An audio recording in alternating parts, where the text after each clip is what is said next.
So, how did America learn how to fight dirty? By Dark Docs. As always, the links to the original video and channel are going to be down in the description below, so go ahead and make sure that you check them out. If it's your first time coming to this channel, a little information about myself. I was a former Marine in the United States Marine Corps, where I served as an 0311 or infantryman, where I went on 2 deployments, specifically going to Kuwait, and second deployment going back to Kuwait, but also spending a little bit of time in Syria. Now, I know uploading has been sporadic, not even sporadic, it's been, dead for me. But, I mean, life happens, and there's a lot of personal stuff that finally getting sorted out. Then had things about taxes, getting a new job. I'm actually trying to become a corrections officer, so hopefully that plans out. But in any case, I've had, luckily, like some friends around me to help me just by playing games, as far as just like, having a little fun again. And posted Fortnite video, which I never thought I'd play, And then I actually did pretty good on Warzone. Somebody commented about me pulling a SEAL Team 6 at the end there, which I thought was pretty cool.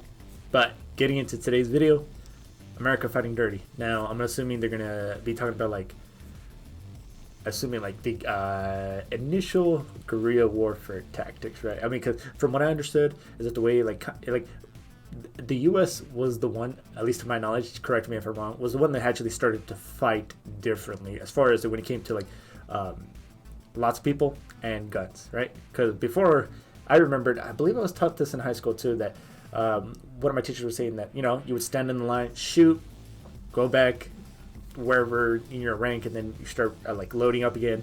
Next line shoots, and you all kind of come at each other. Now, I think they even did this in the movie with Mel Gibson. Oh God, I'm the Patriot. I think. Damn it, I've never seen it. I've only seen glimpses, but it was the one with Mel Gibson. And then he doesn't necessarily face the enemy head on in that line tactic. Obviously, he's got a whole bunch of rifles. I remember the scene, and he starts taking them out from distance from the trees, right? And then this is a new type of fighting system that the British weren't necessarily aware of, or maybe didn't even think about, or they just didn't see it as necessary because they did have a large amount of people, way more guns. So as far as how the U.S.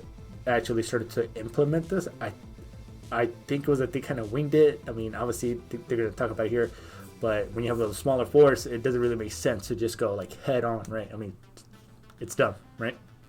But before we get into the actual video, don't forget to subscribe. It really does help me a lot. Hit the notification bell so you get notified every time I do upload. And without wasting too much more time, I miss saying that. Let's go ahead and get right into the video. This video is sponsored by Magellan TV.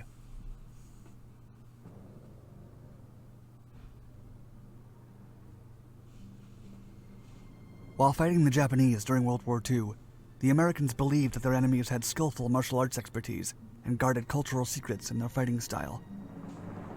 The military then sought help from several martial artists, such as boxers, wrestlers, and even knife fighters, to teach hand-to-hand combat to American soldiers. Still, there was one eccentric personality that stood out among them, François DeLaCuse.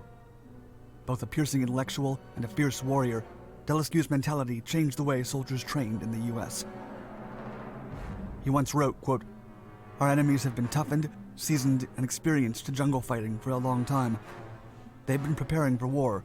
We've been enjoying a utopian peace of mind. The French learned this too late." Okay, never mind. I thought this was more during the Revolutionary War. But yeah, I mean, was it? I don't know when McMap started, which is the Marine Corps martial arts.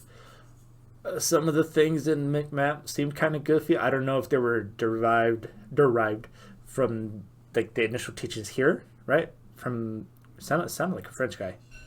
But yeah, I mean, I didn't know that. The Pacific Theater saw some of the most brutal up-close and personal combat of World War II. America would battle its way to victory, island to island, by molding the toughest and grittiest soldiers in history. Adaptation was key. Learning the ropes. Milton François DeLaCuse was born in New York to a French businessman and a Romanian mother on November 10, 1895. His younger brother Edward became a famous Hollywood songwriter who later portrayed the young François as, quote, an introverted, buck-toothed loner. While working at I was a bit of a loner, and I've got buck teeth. So, yeah. Public library in Harlem, Francois was beaten up and returned home with torn clothes and a bleeding forehead. The incident would affect him immensely. Francois then signed up for a cross-country race at DeWitt Clinton High School and, to everybody's surprise, finished first. He would then join the Savage School for Physical Education and began forging an entirely different persona, even growing apart from his family. His transformation went as far as adding a D to his last name in true French nobility fashion. The young man graduated in 1917 and was a high school football coach until joining the U.S. Army. His brother would later recall seeing him at a military parade, quote, marching as though the war depended upon him alone. Though he didn't fight during World War I, Francois supervised sporting activities at Fort Gordon in Georgia. When the war ended, he returned to studying and got a bachelor's degree in education and a master's in sociology at the University of Pennsylvania, then another master's in science from Columbia University, and finally a doctorate from New York University. While DeLaCuse continued his coaching duties at several collegiate sports, he also had a side... Okay, so obviously when he was younger, very fit, seemed to just have pretty good genetics for doing athletics. But as far as time back then, doesn't it seem like everyone else was always more fit than like in today's time, right? Like I was always so curious about like their version of like say like playground equipment, because it was always like I've seen little pictures on Facebook and Instagram here and there where there was a meme that's like it was survival of the fittest back in my day, right, on the playground. I think it just spat there a little bit, but yeah. Career as a radio personality, hosting daily exercise programs. Once, he almost lost his life while attempting to host an episode from the bottom of the ocean. One of his weighted shoes came off, and the current nearly dragged him away. He recounted that, quote, when I came up, I found out that everybody thought I was dead. It seemed that the main tube from the microphone broke, and I was there talking away, and all that came out for the broadcast was glug, glug, glug, glug. In the late 1920s, Francois moved to Honolulu, where he managed the Olympic swim team that included star swimmer Johnny Weissmuller. He then traveled to Tokyo along with the swim team and was invited to judo exhibitions. He gave a demonstration of Western wrestling techniques and then asked the head of the school to teach him some of the most complicated holds in return. The teacher then taught him many tricks that he would pass on to American soldiers for over a decade. Fighting techniques. DeLaCuse was over 40 when World War II broke out, but he rejoined the military to train elite Army Rangers. As far as hand-to-hand combat has come, I mean, I'm sure people have done it since the beginning of time, right? Because obviously you didn't start with guns, but I guess from like today's age, right? I feel like we see hand combat a lot less, right? I mean, because obviously you would have bayonets. You know, it's very hard for someone to even get close to you, right? Because the amount of range that different types of guns can have. Even when you just like your basic M4, right? And then I think it would have been. I mean, I could. The only instances I can see where like you're actually fighting someone like, you know, fist to fist is going to be like, I guess, like in an urban environment, most likely, right? Because you're going to be like more in tight corners, right? It might just be instances where you're turning a corner, someone else might be turning a corner, and then obviously your barrels, you know, unless you like go like this and then try to aim at a weird angle. But I felt like it would probably only happen in urban environments in today's world. I mean, if you've heard of any other ones, let me know down in the comments. In Fort Meade, Maryland. Francois was 5 feet 5 inches tall and weighed 136 pounds, and thus became known as the Little Professor. He also had a shiny, balding head, an intense gaze, swift gestures, and a brawny constitution. His favorite weapon was an innocuous 6-foot-long sash cord, which became a lethal object in his hands. Francois would develop over 24 techniques for strangulation, and predicted that a cord like his own would one day be part of the soldier's standard equipment. One of his standard moves was to kick the enemy on the belly and quickly tie the cord around his knees while he was on the ground, then loop the rest to his neck and leave the subject to strangle himself. The process could even be sped up by sitting on the enemy's face and pushing his knees forward. According to DeLaCuse, there were no rules and no clean fighting in actual combat. He wrote, quote, "Our attitude and personal feelings in regards to sportsmanship and fair play must be changed. Strangling and killing are remote from our American teachings, but not to our enemies." Most Americans had probably never known of this type of fighting. I mean, I'm not trying to dog on the guy. I mean, I know it was a different time, right? But it seems like this is something that would probably only happen if you're going like against one on one with somebody, or unless you're like maybe, you're a more specialized team where you're kind of like say moving at night and you're taking out people or trying to take them out quietly, right? I so I guess as far as the video goes, the dirty means just like how they, I guess, change not only their mentality as far as like I guess maybe increase aggression, right? Like not having any rules. You can kick the guy in the nuts if you want, right? Gouge out his eyes if you can. But also like how we're seeing here, like his I guess like calisthenics, calisthenics if that's the word. And then so I guess also physically, right? But I guess also giving them options, right? Depending on whatever scenario they might find themselves in, because you never know what might happen.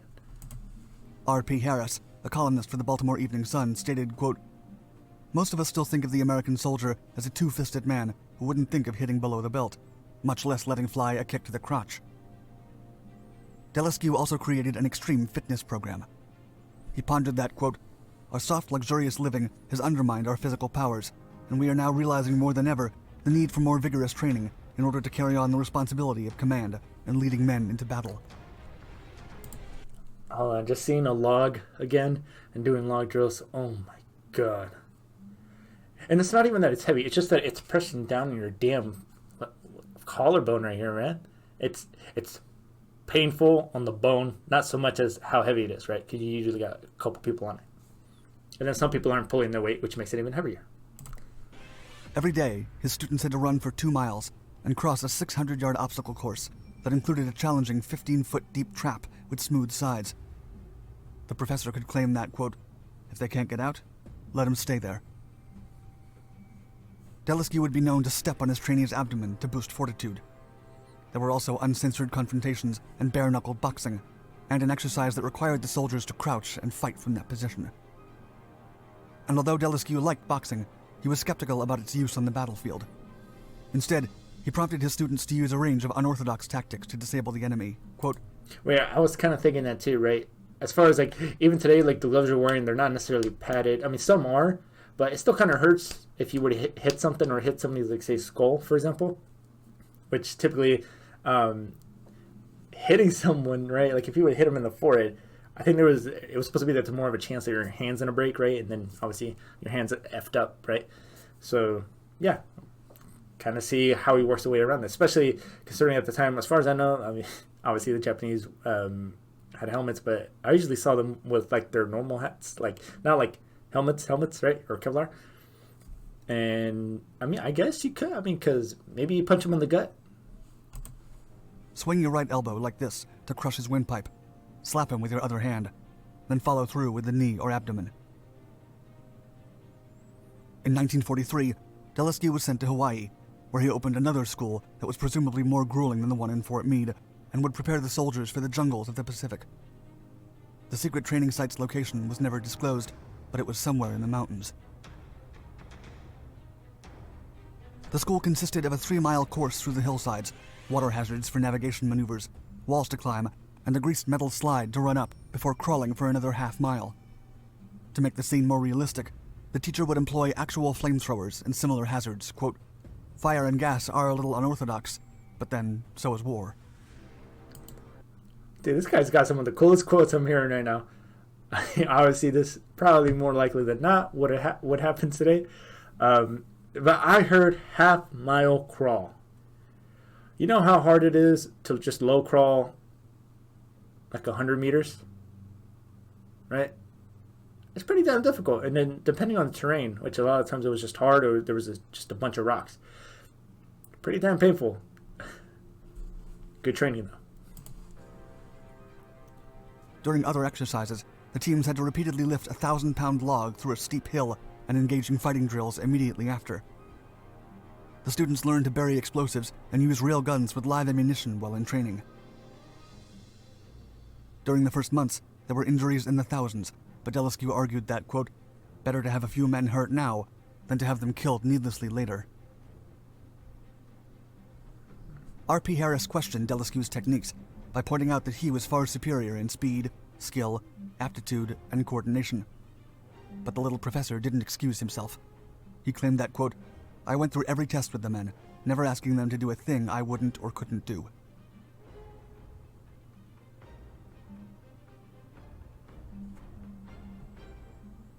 Legacy. DeLaCuse would briefly put his techniques to the test during real combat in the Gilbert Islands in November of 1943. When he and his men were pinned down by Japanese snipers, DeLaCuse fired at one of them up in a tree. The enemy then fell to the ground, and DeLaCuse swiftly disarmed and finished him in a blink. He would later receive a Silver Star for his heroic actions. DeLaCuse returned to the U.S. half a year later, and was then sent to France to organize training courses at Fontainebleau. While there, he was appointed a member of the Legion of Honor and awarded the Croix de Guerre. DeLaCuse would go on to publish the book How to Prepare for Military Fitness and the manual Hand-to-Hand Combat about his techniques and individual fighting style. He also served in Turkey during the Korean War by training the locals as part of the Foreign Aid Program, and eventually returned to the U.S. to continue his teaching at Fort Bragg in North Carolina. DeLaCuse retired. Kind of curious as to how things were going to be evolving, right? Like if he maybe studied more, maybe found new techniques, new fighting styles, and maybe sort of implemented them, or maybe saw some things that didn't necessarily, I guess, work with the changing of times, right?